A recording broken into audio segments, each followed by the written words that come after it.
Bonjour à toutes et à tous et bienvenue dans votre émission dédiée à la mobilité, à toutes les mobilités.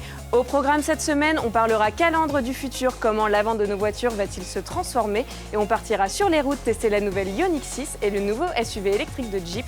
Bienvenue dans En route pour demain.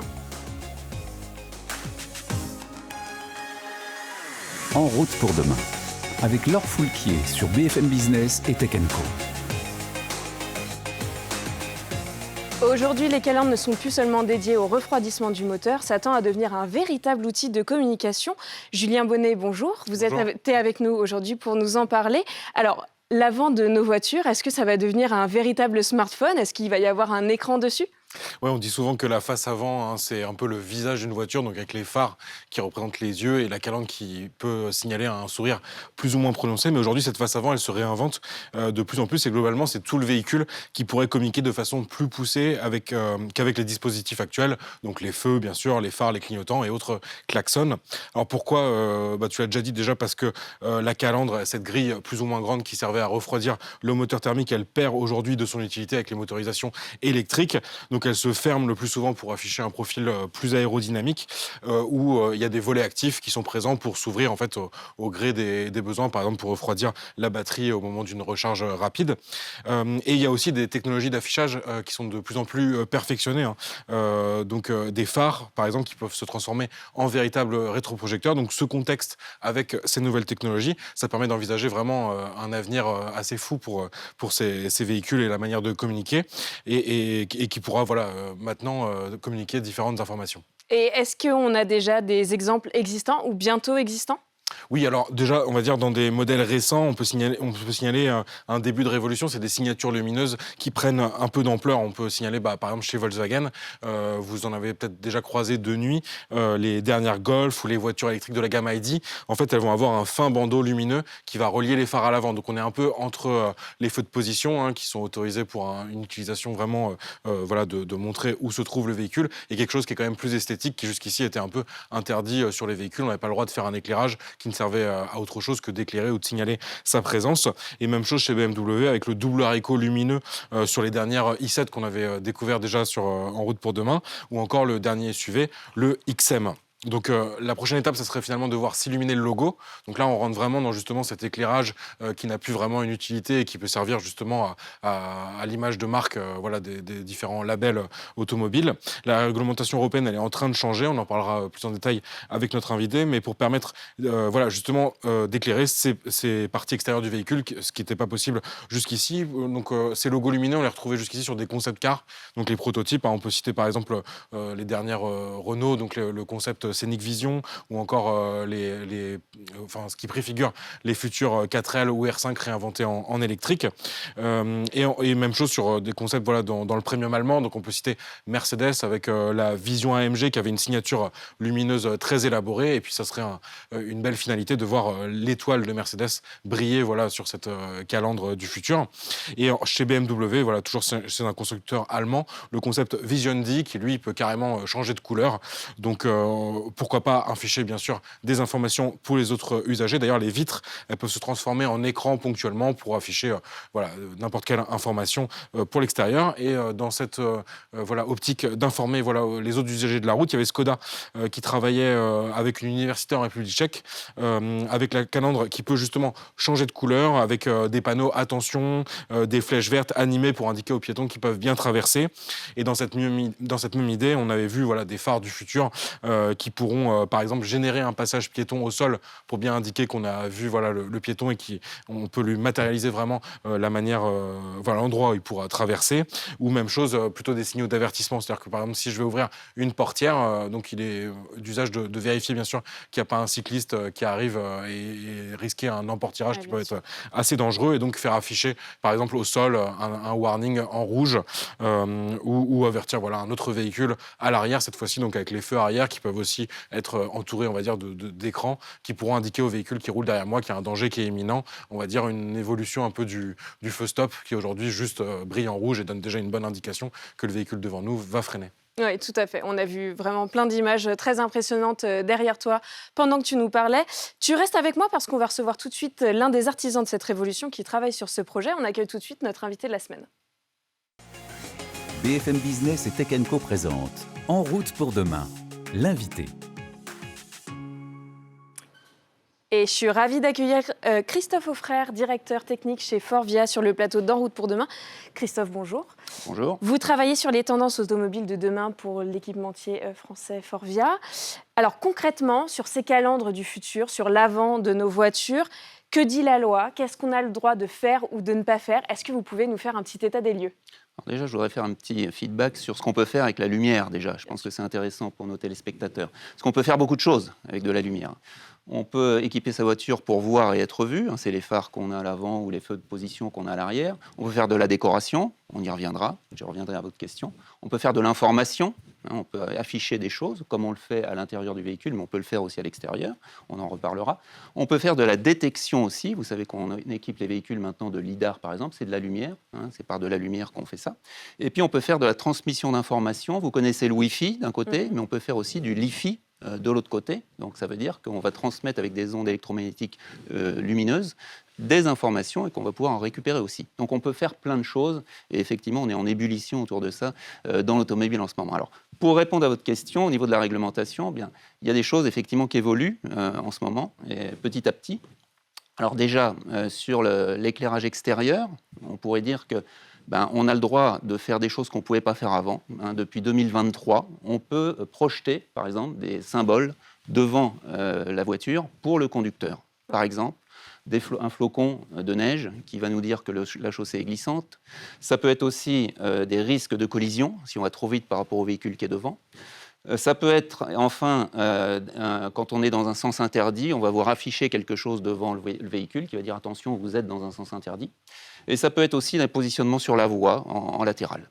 Donc ça, c'est des choses qui ont été décidées en 2023 et qu'on est en train d'implémenter, nous, dans nos... À l'échelle européenne, donc. À l'échelle européenne, voilà. D'accord. Après, au niveau de la réglementation, il y a plein de choses qu'on peut faire quand le véhicule est à l'arrêt. Le véhicule est à l'arrêt, il n'est pas sur la route, donc on peut se permettre de faire plein de choses. Et là, donc, il y a une réglementation, c'est un peu la réglementation européenne qui est leader là-dessus. On peut faire des éclairages comme on veut, on peut faire de la lumière, effectivement, on peut faire de la signalisation, on peut tout faire. Par contre, en 2023, ce qu'on a le droit de faire de plus que ce qu'on faisait avant, c'est éclairer les logos. Donc ça, on ne pouvait pas le faire avant. On a le droit d'éclairer un logo. Alors, la surface, c'est environ 100 cm², c'est-à-dire un carré de 10 cm sur 10 cm. Et donc, on peut mettre derrière les radars. Donc, on fait ce qu'on appelle devant des radomes. Et donc, il faut aussi les chauffer pour éviter, par exemple, qu'il y ait de la neige et pour pouvoir transmettre de l'information par les radars. Après, au niveau du positionnement des différentes lumières qu'on a sur la face avant, pour répondre à votre question, donc il faut que les parties lumineuses soient espacées de maximum 75 mm entre elles. Mais finalement, on peut faire tout ce qu'on veut à partir du moment où on les espace de moins de 75 mm entre elles. Donc voilà, alors ça c'est vrai pour la Chine également. La Chine utilise la réglementation européenne, on va dire 1 an après. Et aux US, c'est un peu différent, parce qu'aux US, il ne faut pas perturber l'éclairage classique, mais on fait à peu près ce que l'on veut. Donc ils disent « no disturbance », etc. Donc on fait à peu près ce qu'on veut. Après, sur la lumière, on a le droit d'utiliser du blanc, de l'ambre, et aux États-Unis, ils veulent garder le cyan pour la partie véhicule autonome. Donc voilà au niveau de la réglementation, en tout cas actuelle. Okay. On parlera peut-être de la réglementation future. Oui, bien sûr, absolument. On le voit dans les images derrière vous. Il y a quelques jours, vous étiez en Chine, au salon de l'industrie automobile à Shanghai, où vous montriez une cabine démonstratrice appelée Lumière, il me semble. Est-ce qu'on peut imaginer qu'au-delà de la calandre, c'est carrément tout le véhicule qui communiquera avec son environnement bientôt ? Alors on peut l'imaginer, d'ailleurs les réglementations sont en train d'évoluer dans ce sens-là. Demain on pourra certainement faire plus qu'aujourd'hui. Mais effectivement aujourd'hui il n'y a pas trop de limites. Alors la seule limite ça va être peut-être une réglementation pour dire il faudra que ça fonctionne tant de temps à l'entrée quand vous rentrez dans votre véhicule ou quand vous en sortez. Mais au-delà de ça sinon on pourra faire à peu près ce qu'on voudra. Donc au salon de l'automobile à Shanghai, on voit plein de choses. On voit de l'éclairage à l'avant, nous-mêmes on en propose, de l'éclairage sur le côté du véhicule, de l'éclairage à l'arrière, des informations, navigation, tout un tas de choses qu'on peut communiquer à l'extérieur. Alors il y a aussi tout ce qu'on appelle le welcoming, le bienvenu. Donc voilà, bienvenue Christophe. On peut mettre un tapis par terre pour éclairer l'endroit où on va rentrer dans le véhicule. Les images voilà, mais beaucoup aussi de communication effectivement avec l'extérieur. Donc tout ça, ça évolue. Et demain, on pourra certainement faire plus qu'aujourd'hui, mais à partir du moment où le véhicule est à l'arrêt, de toute façon, il y a beaucoup de choses que l'on peut faire. Oui, bien sûr. Et ça, dans cette réglementation qui évolue, vous le voyez chez vos clients qui vous demandent peut-être déjà des animations plus avancées Alors effectivement, nous-mêmes, on travaille, même sans que les constructeurs nous le demandent, très en amont sur ces nouvelles technologies. On prépare tout ça. Et donc, on vient proposer aussi ça. Alors, les constructeurs travaillent aussi de leur côté. Effectivement, on est plutôt en avance sur la réglementation. D'ailleurs, on sait que les réglementations vont évoluer dans 2-3 ans, voire 5 ans. Si on prend par exemple les animations d'éclairage, aujourd'hui on n'a pas le droit de le faire, mais on pourra le faire, on pense, d'ici 2 à 3 ans. On pourra aussi intégrer des lidars dans la face avant. Aujourd'hui, on ne peut pas le faire. On pourra faire de la projection au sol, par exemple pour les cyclistes. Donc, on projettera quelque chose pour dire, parce que les cyclistes, ils ne voient pas forcément le véhicule. Et le véhicule va tourner. Il y a une voiture derrière qui empêche de voir que le véhicule de devant va tourner. Donc, on projettera, par exemple, des choses au sol. Donc, ça, c'est ce qu'on pourra faire dans les 2 à 3 ans. Et puis, au-dessus de 3 ans, on aura de la communication qu'on appelle V2X, véhicule à quelque chose d'autre. Véhicule à véhicule ou véhicule aux infrastructures, etc. Donc là, on pourra, par de l'affichage. Et puis, il y aura bien sûr tout l'aspect véhicule autonome. Donc, on saura que le véhicule est en phase autonome, on saura qu'il affichera des choses, il projettera peut-être un passage piéton devant lui au moment où il y aura un piéton qui voudra traverser la rue. Donc, tout ça, on devrait pouvoir le faire, mais à échéance 5 ans, 6 ans ou 7 ans. Est-ce qu'il n'y a pas un risque finalement de voir un embouteillage de projection? Parce que finalement, si je projette un passage piéton pendant qu'un autre véhicule arrive au croisement et lui aussi émet un autre signal lumineux, peut-être que la solution, elle réside dans ce que vous avez dit, le V2X, donc la communication à la fois entre les véhicules et l'infrastructure. Voilà, exactement, vous avez raison. Dans ce cas-là, effectivement, on peut reboucler entre tous les véhicules et voir l'infrastructure et puis pouvoir faire des choses ou pouvoir les empêcher. Donc ça, effectivement, c'est quelque chose qu'envisager. Et pour vous, il y a quand même un vrai atout qui peut être fait en termes de sécurité routière. C'est pas que du gadget et on va dire marketing. Non. D'ailleurs, nous, sur toute la partie éclairage frontal, il y a plein de choses qu'on est en train d'étudier, même que ce soit au niveau sécurité ou que ce soit au niveau praticité. Par exemple, marquer la largeur du véhicule quand on veut passer entre deux véhicules. Vous faites avec l'éclairage, avec les phares avant, et vous savez si vous pouvez passer ou pas. Oui. Donc il y a plein de choses qu'on peut faire, effectivement, avec l'éclairage, et on n'est pas au début, mais on n'est pas à la fin, en tout cas. Aussi, Christophe Auffrère, on voit bien que l'industrie automobile a de plus en plus à cœur de respecter l'environnement avec des voitures électriques, des pièces pensées pour diminuer la consommation de CO2. Est-ce que ajouter toute cette technologie, est-ce que c'est bien écologique finalement ? Alors, il y a plusieurs choses dans votre question pour savoir si on est écolo ou pas. Déjà, chez Forvia, on a des objectifs très clairs sur la partie écologique. En 2025, toutes nos usines, on en a 300, donc c'est quand même significatif, seront neutres en CO2. Et en 2045, on sera complètement neutre, y compris sur l'utilisation de nos produits dans le véhicule. Alors, à cette époque-là, il n'y aura que des véhicules électriques. Après, on travaille sur nos produits eux-mêmes pour réaliser ça. Donc ça veut dire que tous nos produits, ils devront être neutres en CO2. Donc on travaille sur les matériaux, par exemple. On a créé une division qui s'appelle Materiact. Et cette division, elle est là pour fournir des matériaux au reste de l'entreprise. Et donc, on pourra avoir, par exemple, des matériaux recyclés, des matériaux biosourcés, ou autre chose pour arriver à zéro CO2. Alors, tout ça, c'est la partie matériaux, et puis il y a la partie après consommation. Donc, sur tout ce qu'on fait, à chaque fois, de toute façon, on regarde les consommations électriques.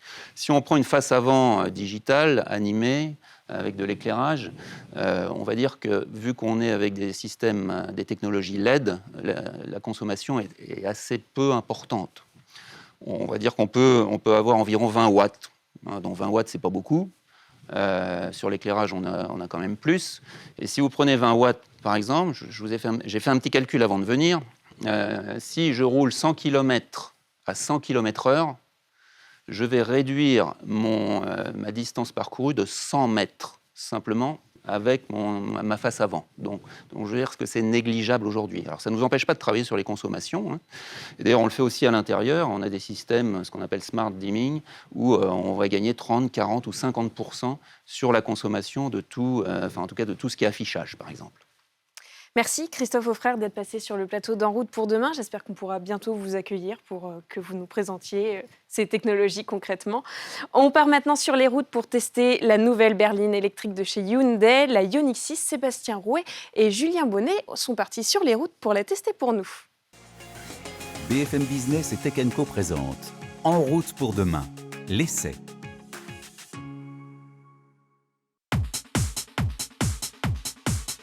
Hyundai vient de lancer le deuxième modèle de sa gamme électrique de nouvelle génération, la Ioniq 6. Après le SUV Ioniq 5, on découvre une grande berline de 4,85 m de long avec cette forme de goutte d'eau, un modèle définitif qui est très fidèle au concept Prophecy qui avait été présenté par Hyundai en mars 2020. En gros, cette Ioniq 6, c'est un peu comme si on avait aplati un Ioniq 5 qui est plus haut et surtout un peu plus court, de 20 cm à 4,65 m et en lui donnant cette forme très aérodynamique. L'objectif, ça va être de lui donner une excellente pénétration dans l'air et finalement à version équivalente on a 100 km d'autonomie quand même supplémentaire par rapport à un Ioniq 5. On a pas mal de petits détails à l'extérieur qui vont traduire cette très bonne performance aérodynamique, notamment à l'avant avec des volets actifs ou encore une entrée d'air au niveau des passages de roues. Sur les côtés avec les poignées affleurantes à la carrosserie, ces jantes optimisées pour la pénétration dans l'air et également la possibilité de disposer en option de rétroviseur caméra. Et cet arrière avec cette queue de canard qui lui donne un petit côté Porsche. On va voir tout de suite à l'intérieur à quoi ça ressemble.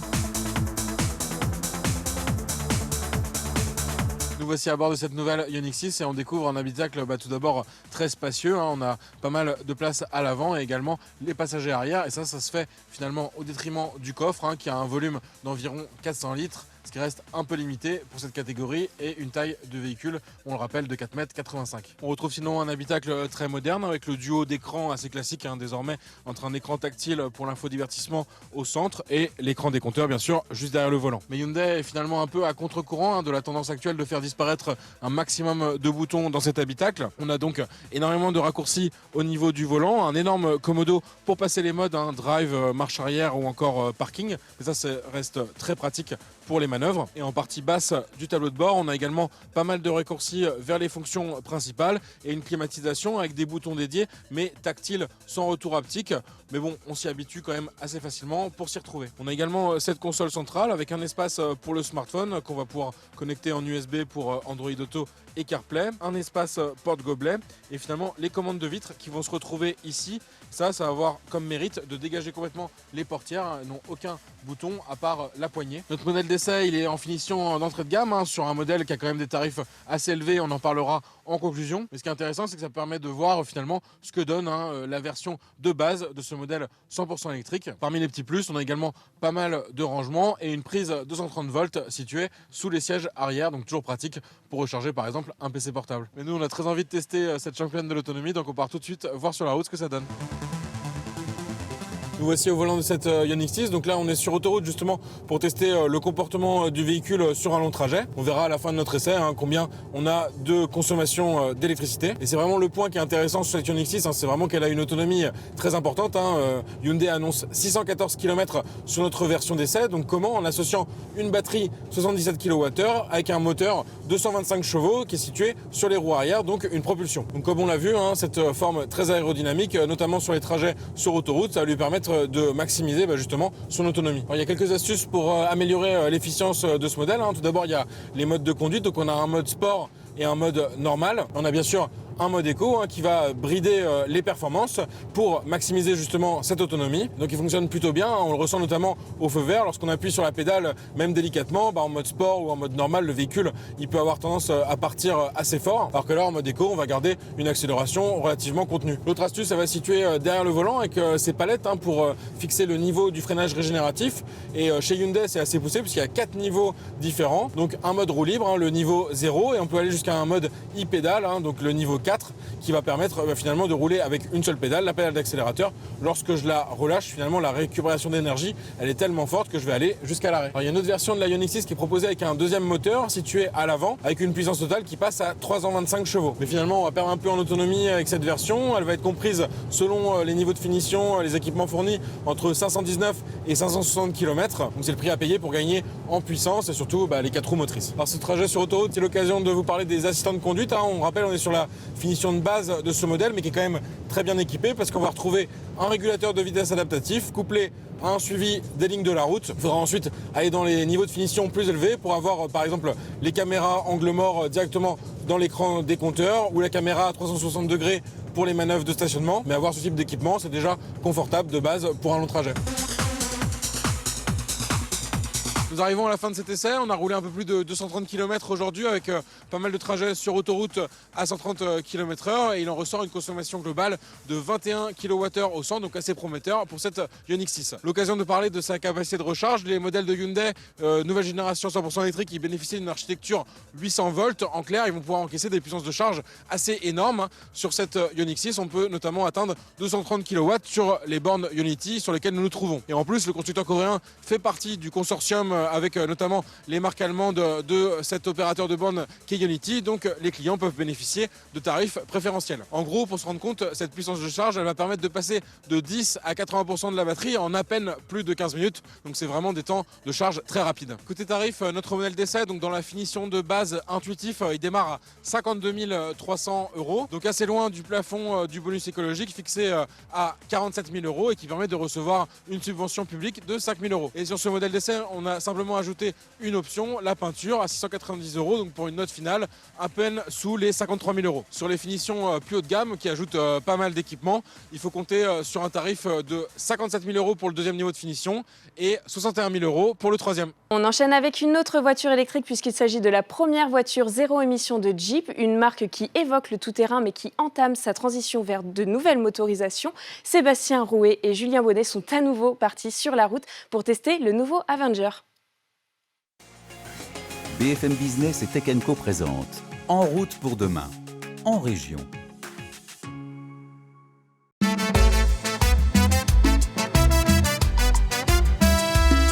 C'était la petite surprise de ce début d'année, le Jeep Avenger remportait le trophée de la voiture européenne 2023. Une première pour la marque américaine qui appartient depuis 2010 au groupe Fiat Chrysler et donc depuis maintenant quelques années au groupe Stellantis suite à la fusion avec PSA, et Jeep n'avait tout simplement jamais remporté ce prix assez prestigieux. Le jury de journalistes européens qui remet ce trophée a sans doute voulu saluer le premier modèle 100% électrique de Jeep, et c'est aussi le modèle le plus petit désormais dans sa gamme avec un peu plus de 4 mètres de long. Il est un tout petit peu plus court qu'un Renegade. Un modèle conçu et fabriqué en Europe qui veut donc affirmer un positionnement de SUV urbain mais assez polyvalent, qui se veut relativement compact à l'extérieur mais avec pas mal d'espace à l'intérieur. On va voir tout de suite à quoi ça ressemble.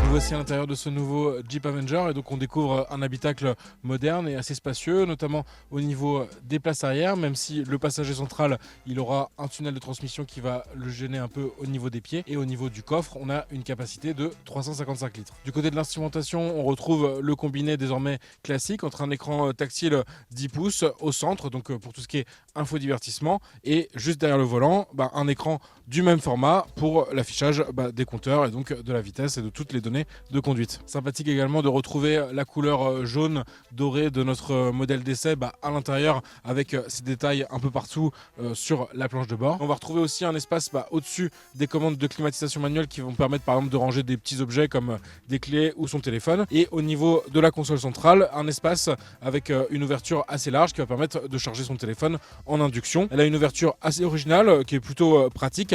Le seul défaut c'est qu'une fois repliée au maximum elle va cacher l'accès au mode de conduite. On ne pourra pas par exemple passer la marche arrière, donc pour cela il faudra replier cette fermeture. Mais on a très envie de découvrir cette première Jeep 100% électrique, donc on part tout de suite sur la route voir ce que donne cet Avenger.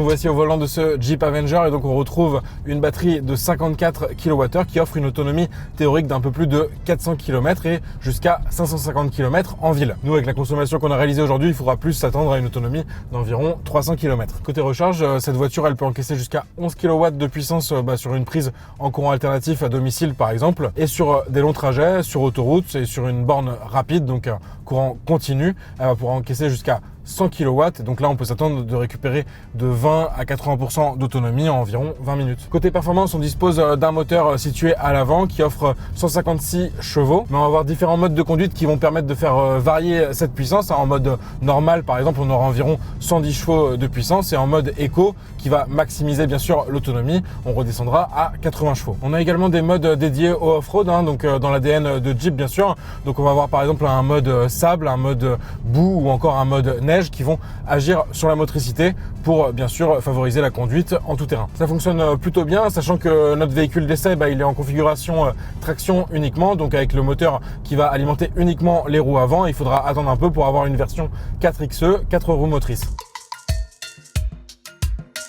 Une impression globalement donc positive à la découverte de cette première Jeep 100% électrique, le premier de 4 modèles qui constitueront la gamme zéro émission de Jeep en 2025. Côté tarif, cet Avenger il démarre à partir de 36 500 € en France, et pour notre modèle en finition haut de gamme avec cette couleur jaune et le toit noir, il faut compter un tarif total d'environ 43 750 € qu'on peut réduire avec le bonus écologique, donc on retire 5 000 € en France pour un tarif final de 38 750 €. C'est la fin de ce En route pour demain. Merci beaucoup de nous avoir suivis. Très bon week-end et à la semaine prochaine. En route pour demain, la mobilité sous toutes ses formes sur BFM Business et Tech & Co.